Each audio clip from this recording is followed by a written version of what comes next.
Hey there, Groovesters. Ridgely here, and very delighted to welcome on to Groove Growth an old friend, client, mentor, and genuinely a great guy who has built a heck of a company, Harlan Reichle of Reichle Klein. Thank you so much, Harlan, for taking the time to join us this morning. Really appreciate it. And take us back a little bit. How did you get to, what was your journey from wherever that was to finally becoming the CEO of a very substantial real estate company? Wow. Well, I guess I would say I've since been given the perspective that mine is the traditional doer or subject matter expert who had an idea about a company and or was invited into an opportunity to start a company and thought I wanted to do it or could do it, or I saw an opportunity, but it wasn't probably as well thought out and strategic, and no fabulous business plan. And so we launched, we struggled, we failed, we screwed up over too long a period of time, but managed to survive somehow, and ultimately, have begun to figure out, some of the ingredients that are necessary to a successful company beyond me and my particular expertise. And finally, belatedly, I'm starting to build something that resembles an actual functioning company. I'm a slow learner, but hopefully I'm a strong finisher. So that's it in a nutshell.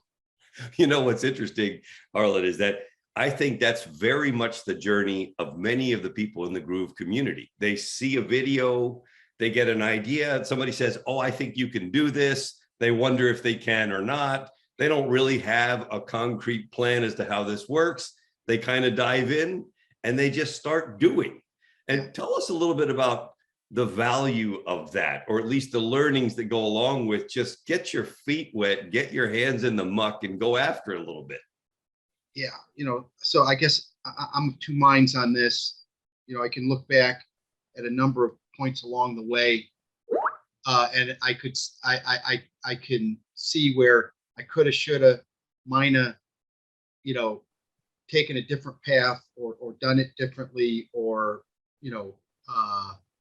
maybe I would have picked a different business or a different thing. I don't know, but you can see opportunities along the way where you might have gone in a different path, and yet, who's to say whether that path would have ended up in a better place, or, I'm better for the path that I went down, and the struggles that I had to go through. Certainly I would like to think it could have gone faster and easier, and I would have been bigger and, independently wealthy. And, maybe you would have been talking to me about how I managed my successful retirement or second or third careers, but it didn't turn out that way. So, I think truthfully, there's a lot of benefit to having done it the way I did it. On the other hand, there would have been a lot of benefit to me being a little bit more thoughtful or cognizant of, what I was getting into, or what was going to be demanded, or how I might have gone about it with a better plan and a clear map and milestones and objectives and that sort of thing. Let me ask you a question on that. Do you think that the entrepreneur really listens to all that? It seems to me that so often the entrepreneur says, I got an idea, I got a vision, I have some drive, I have some oomph behind me, I'm going after it. And although in theory, you're right, maybe having a better map or a better plan would work, I wonder how many of those planners, if you will, actually have the other piece that the entrepreneur needs, which is that sheer willpower. What do you think? Yeah, no, I suppose on the other end of the continuum is analysis paralysis, and rationalizing all the reasons why this is a wacky, stupid idea that's full of risk and hurdles and impediments, and you talk yourself out of taking the leap. And so, I think that's part of the ingredients. I'm I've been humbled by my whole experience. It just coincidentally, however, the last couple of nights I've been watching this movie about Elon Musk and SpaceX, and I'm humbled by the guy's. I mean, he's been through it a couple of times, I guess, and he's got enormous vision, and the clarity of his vision, and even how he articulates. We're going to, whatever he calls it, spacefaring people. Interplanetary life. We're going to live on Mars, and he goes after this thing, and we're going to build a rocket to go into space. And you see the organization that he built, people he gathered around him, and it doesn't get into the nitty-gritty details of was his just the idea, was he down in the weeds building? I mean, I'm not clear on that, but and then you watch him stumble and fumble and fail, and embrace the failure and learn from the failure. And that part, I'm not blowing up rockets on a launch pad here or anything, but I could equate to I could relate to the failure, and this hitting some walls, and but fighting through and persisting and insisting that no, we're gonna go do this in spite of the setbacks, and in spite of the mistakes and the failures. So, well, let's talk about that for a second, because I remember when I first had the privilege of working with you and your company and your team was literally about 6 or 7 years ago. It was quite a long time ago. Yeah. I remember driving around Toledo, Ohio, which is where the company is based, and seeing a few Harlan Reichle signs here and there. Yeah. So that was in Toledo a couple months ago, and now there's Harlan Reichle signs all over Toledo. They're like everywhere. Yeah. So clearly the company has continued to grow and expand all over the region, et cetera. But tell me, when you hit those walls, when you hit those obstacles, those challenges, what was it that kept you going? What did you tell yourself? How did you inspire yourself to keep on doing that thing? Because I think all entrepreneurs go through that, whether it's something as simple as, I can't believe I have to learn another technology. I don't understand how this works. And in the online world, sometimes the block is very, very simple, yet very, you can't go any further until you figure this out.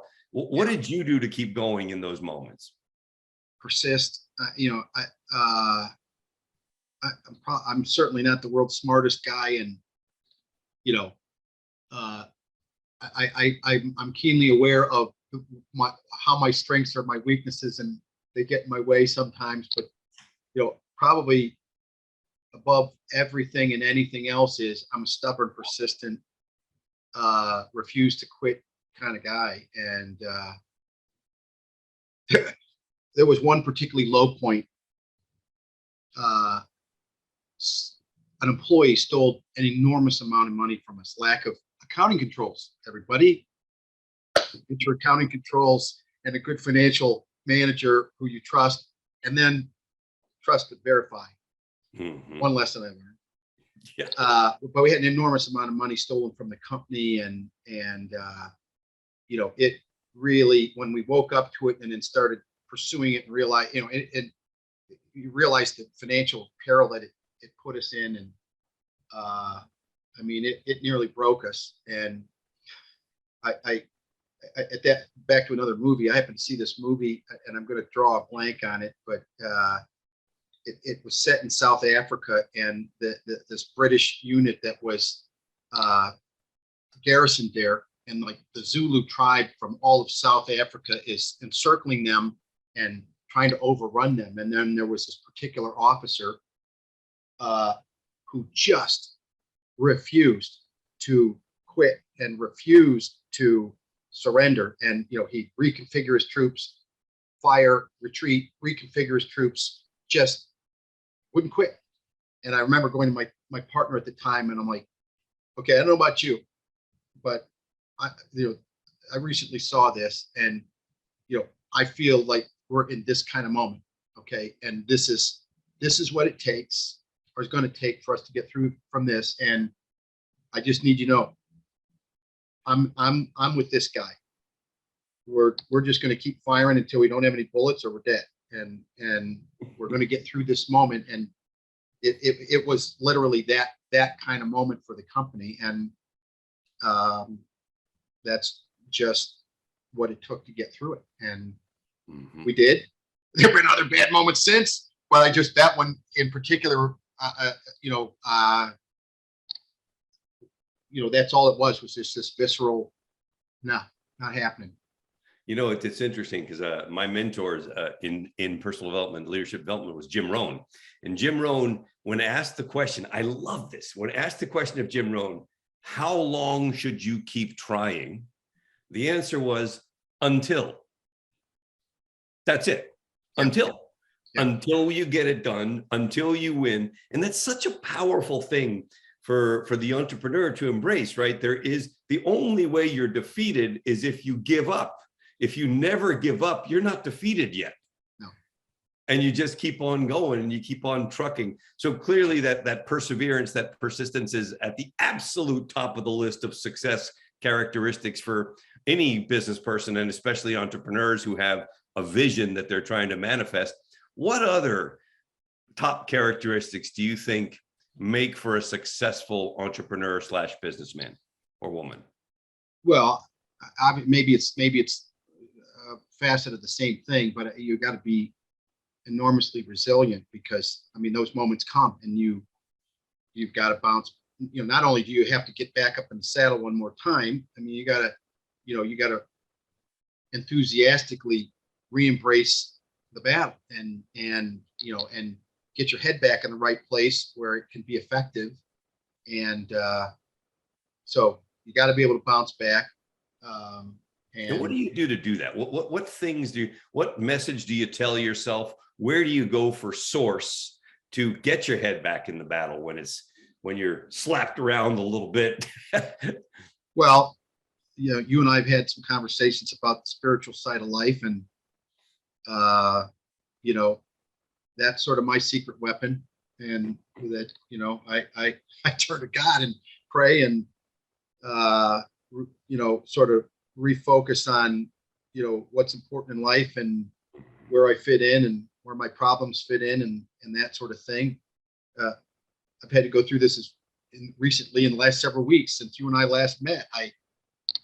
I realized, maybe as a result of the last conversation that we had, that I was relying too much on myself for solving my problems, and I needed to take them to somewhere else for some different perspective. And so that's my tool. I know you got yours, and I think part of the whole process is recognizing that you cannot do it on your own, and whether it's that sort of higher power partner, or the other people around you, the moment where you in humility reach out to get others' help and perspective and input, and I think is a crucial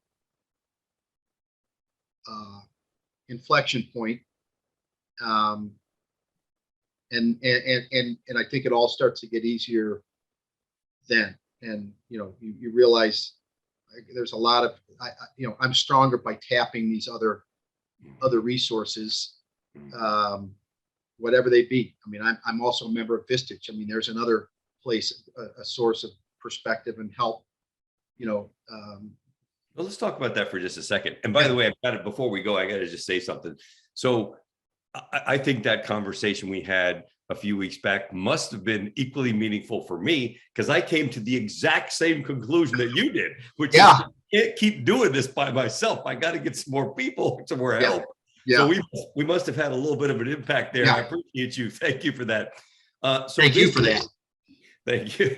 Vistage is a peer-to-peer group, which is basically a mastermind, if you will, in the words of Napoleon Hill from Think and Grow Rich. And tell us a little, because I am such a firm believer in find that group, whatever it is. Obviously, the Groove community is part of that, but within the Groove community, there are pockets that you can tap into, learnings that you can tap into. What has been the value for you of being in a group like Vistage, a mastermind, a forum, a chapter, that where peer-to-peer get together and learn from each other? You know, it's been just that. It's, you know, I'm in a room once a month for an entire day, being inspired by a speaker, typically on a subject. That's where we first met, where, you know, you're in a learning mode and open-minded mode, and then, you know, you spend the rest of the day engaged in tackling issues that you and your fellow business leaders are wrestling with. And you know, it is very I guess comforting, first of all, to find out all these folks have there are similar problems, that there's a lot of problems that they might be in another industry, but it's amazing how, you know, there's some similarities in the issues that we deal with, and you get to hear their perspectives and how they're dealing with it, and or how they're struggling with it, both sides of that, and you work on solutions that you can take back and implement. And, you know, I find I'm more often giving than getting out of those things, but I'm still learning no matter what. If I'm helping process somebody else's problem, I gain from that, you know, going through that issue with them. And then sometimes I take an issue I'm wrestling with. So it's just, you're with fellow travelers in the entrepreneurial journey, or in the, you know, business ownership operation journey at the top of the organization, where it's pretty lonely, and, you know, and where you can't often find people who are in that same place or similar places, and you find that, you know, they don't have anybody to turn to talk about this sort of stuff. So it's an audience that you can't find other places, and people understand what you're dealing with, and there's a brotherhood, sisterhood that develops over time. You know, they know your story, so, you know, oftentimes you feel like, hey, you know, I don't want to trouble you because I got to start at A and go to Z, and that's a lot of time, and, you know, I'm not sure I got the energy to tell the story. I don't want to burden you with telling the story. Well, these guys are, you know, you walk in every month and they know the story because they've been a part of it for, in some cases, years. So anyway, it's a great environment, a great situation. And, you know, there are other organizations like it out there. You know, I'm even right now looking for more of a industry peer group to become a part of, because there's a little something else more particular to my industry. Vistage, as you know, is, you know, I've got people there's nobody in my group that's in my industry. There are all other industries, heavy manufacturing, service organizations, etc. But that's, you know, that's really the way Vistage goes about it, is you mix all these different businesses together and cross-pollinate, as opposed to an industry-specific peer group or something along those lines. But I'm sure, I hope to find one of those, and I'm sure it'll have similar benefits, but more focused on my industry. You know, what's interesting is, of the 5 major CEO organizations, peer-to-peer learning CEO organizations, which is Vistage, EO, YPO, Tech, and Accelerant, those 5, because I speak, fortunately, I'm blessed to speak for all of them. Yeah. Every one of them has that shared characteristic, that that there must be something to the idea of mixing businesses, because they don't make groups with people in the same industry. They just don't, in none of them. So there are other masterminds that do that, but they don't here. And I think that's really important for all the people in the Groove community to understand, that these are the 5 most powerful business organizations on planet Earth. And they are all saying mix with your peers. They don't have to be in your industry. You can learn because the problems are common to all of us. And I wonder if you could speak a little bit to a passion of mine, which is that you're alluding to, which is the lifelong learning concept, the idea of always being open to continually getting better and learning. And how important is that to the entrepreneur? I think it's absolutely essential. I mean, to me, it's like breathing and eating and exercise. It's just got to be a part of the regular program. Fortunately, I enjoy it. You know, it's not work for me. Some might argue sometimes it's a distraction to me because I am really curious and open-minded and not satisfied. So, but those who might critique me and say sometimes I get a little, too open-minded. I argue that at the end of the day, I think it's been a huge benefit to my success, my job satisfaction, my life satisfaction. And, it's part of how I finally started to figure out, how to do this more effectively. It is because of that. And had I not been curious, had I not been willing to learn, thinking I'm the smartest guy in the room, I might not have gotten here. So I think it's vital. And what if you were going to recommend 3 books that the entrepreneur should read? And those, I mean, I think we all have those that are on our list that go like, these are the ones that on top of my list are these. What would be the top 3 books that you would say, if it were me, I would recommend that all entrepreneurs read these? Because I know you're a big reader. So yeah, it's like picking my favorite child here. It's a tough thing. I think Jim Collins' books are foundational, and I suppose the one I would direct you to, because it's sort of a capstone and captures all the key elements of his entire series of books, is Beyond Entrepreneurship 2.0, which Beyond Entrepreneurship, I actually was maybe one of his first books, but he just reissued or came out with this 2.0 version of the book, which he now, encompasses or encapsulates all of his concepts into a, kind of a recipe. Just outstanding stuff. I did not know that was out. I'm so glad you just said that, because right over there on my shelf, I have Built to Last, Good to Great, Great by Choice, all the classics by Jim. And again, one of the reasons I love his stuff is because it's based on research and data and empirical evidence of success, not somebody's concepts. These are fully proven concepts in very lasting companies. So thank you for sharing that. I'm definitely in the 2.0, it's like the Cliff's Notes of his entire opus of his work. And I got it. So and if you read that, you're probably going to want to go back and read the rest of them. But if you want to cut to the end and get sort of the whole picture, that's where to go. Wow, great. Okay, so Jim Collins, that's one for us, and one for me, by the way. I'm ordering that. I'll tell you right now. Yeah. I love Jim Collins stuff. Yeah, goodness sakes, what else could I tell you? I would tell you, if you've not read any Nassim Taleb, I think that's how he pronounces his name.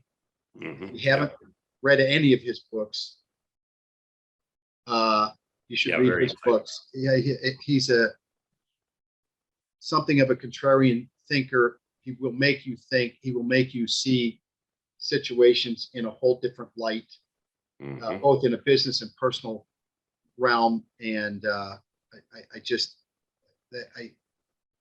there's so many little nuggets throughout his writing that has informed my thinking about what I'm doing and how I'm doing it, and introduced a degree of sort of skepticism and that is probably healthy for my optimistic, go make a good outcome sort of perspective. So I would recommend that. Gee whiz. One more. Give me Okay, and I'm going to draw a blank on the guy's name. Bear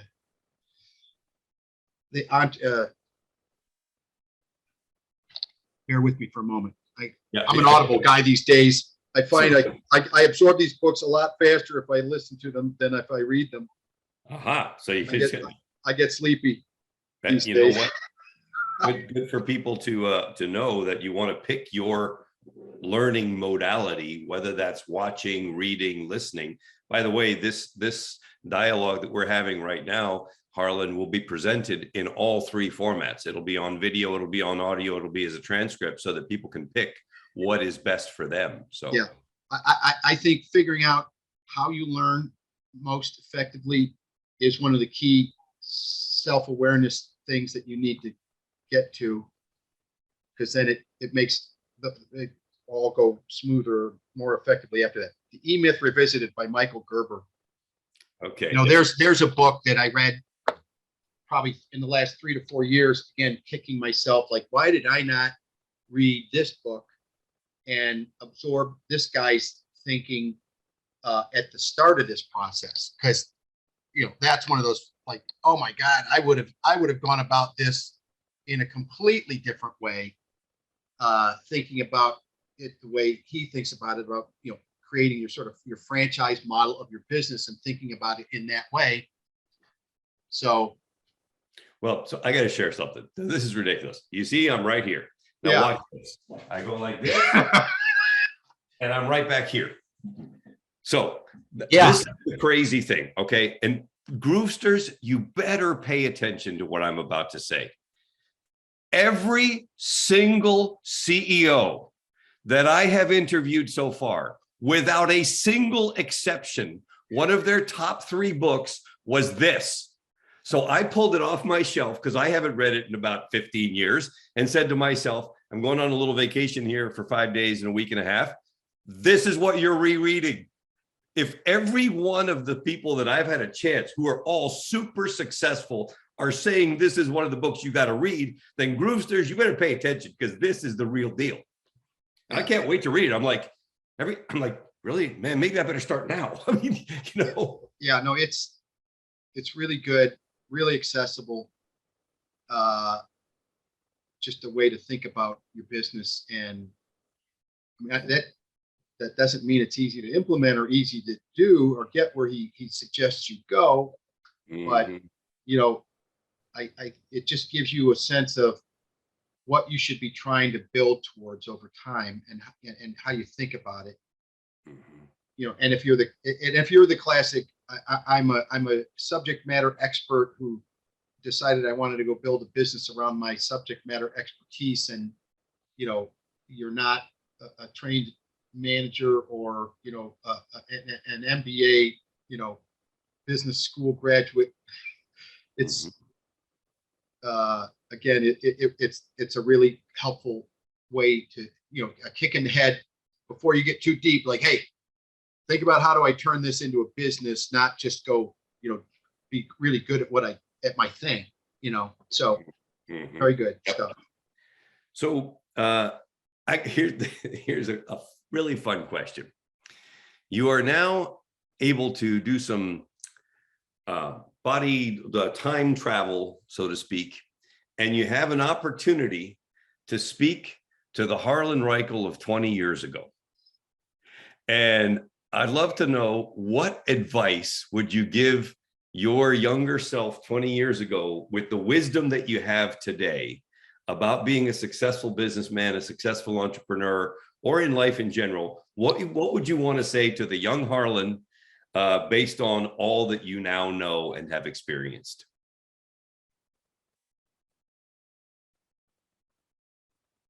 Interesting question, isn't it? Yeah. Yeah.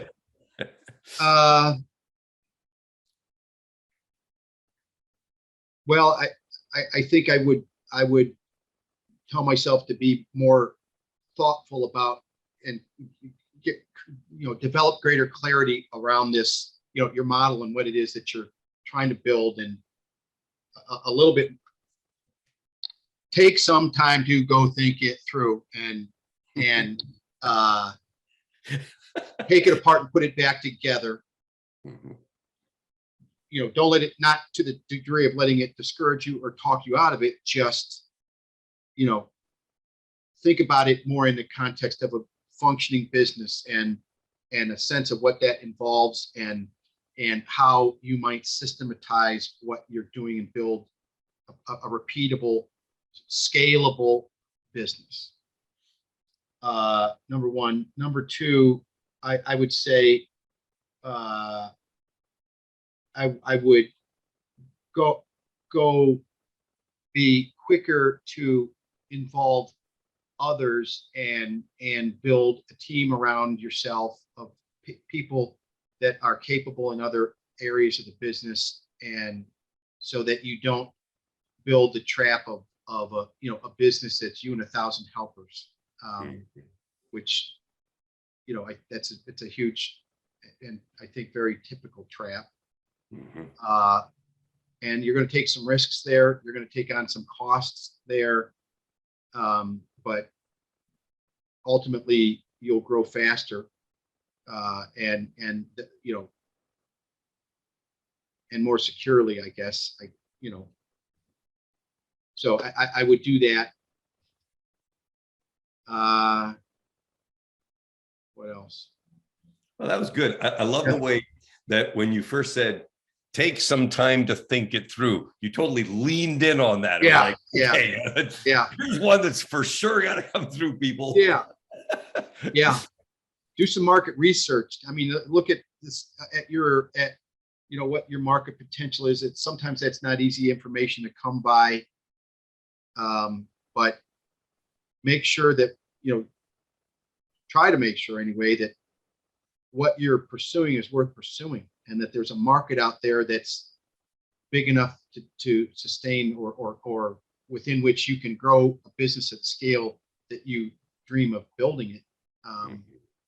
And I realize you probably got people that are going to listen to this that are dreaming of markets that don't even exist right now, or products and services that don't even exist. So that's, I'm sort of in an old school business. I think my business came around right after prostitution. So, I'm not launching rockets to outer space or launching some new application for which that nobody's ever thought of. But still,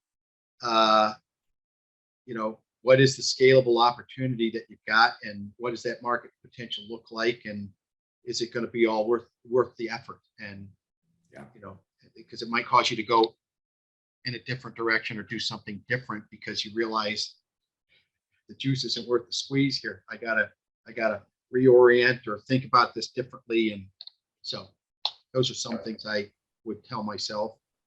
Nice. Perfect. Talk to us a little bit, as we're getting close to the end here, talk to us a little bit about giving back. I know you're very much involved in a lot of things in the area where you live, in the region of Toledo, Northwest Ohio, that kind of thing. Putting some good out there. What has it meant to you personally, and why do you believe that it's important to give back? Because it is. I know I ask really easy questions, right? Because it is. Well, I mean, look at, part of what I do, you could argue, is purely pragmatic. My business lives and breathes within this ecosystem here, and the healthier and the more robust and vibrant it is, the better my business can be. So some of it's just common sense, taking care of, keeping your neighborhood nice and tidy, whatever sort of thing. But I just feel that, leaving the place better than you found it is part of our duty, part of our purpose. Beyond, it goes beyond, hey, I'm just trying to make some money here. Or I understand money's the scorekeeper, and I'd like to be wealthier and more financially independent than I am, but I wouldn't want to do that at the cost of making Toledo a better place. And so I think there's some altruistic motive there. What about on a personal level? On a personal level, what has it meant to you to know that a part of your time, your effort, your resources have gone to helping others? It's hugely satisfying. You know, I don't know, I'm just built and driven to do that. And so, and again, objectively, people around me might argue that, you know, in my past, I've overdone that, or I've overcommitted, or I've dissipated time, energy, and resources on those things foolishly. That time and focus that would have been better spent, you know, in my business and on my business. But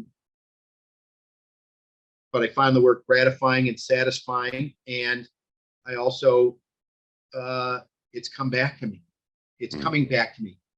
You know, I was in a meeting yesterday that on the surface was supposed to be, you know, in the context of me in you know, serving an organization that I'm a part of, and I walked out of there with like 3 enormous business opportunities. So, you know, it does come back to me, but even if it didn't, you know, I get great satisfaction out of doing it. I feel that there's a duty and an obligation to do it, and I don't talk about it too either, by the way. I'm not really comfortable. I'm of the biblical, you know, don't let the left hand know what the right is doing. And I'm not, this is not a virtue signaling thing, because I am like anti virtue signaling.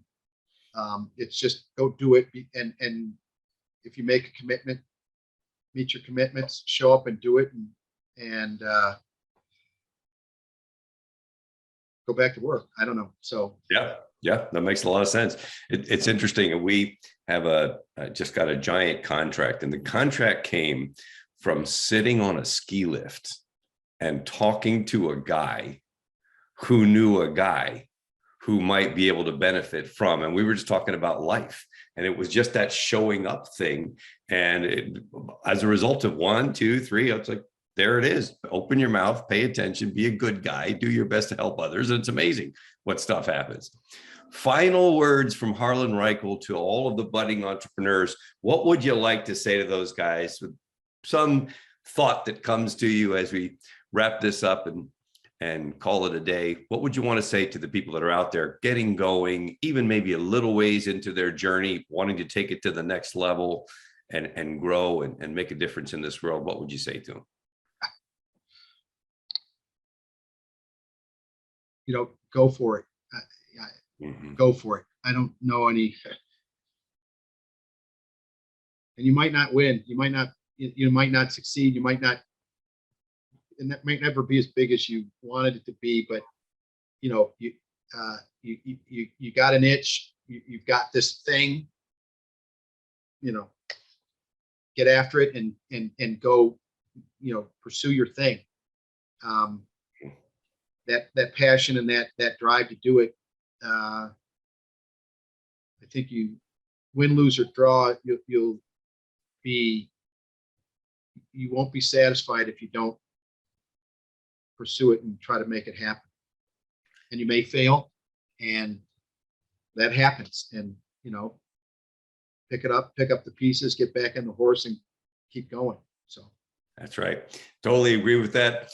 Harlan, thank you so much for taking the time on behalf of the entire Groove community. We appreciate the many, many lessons. I got to read the E-Myth again, man. Now it's like, enjoy. Yeah. All right, brother. I appreciate you. Look forward to our next reunion for sure. And absolutely. On behalf of the entire community, thank you so much. Always a pleasure, Reichle. See you.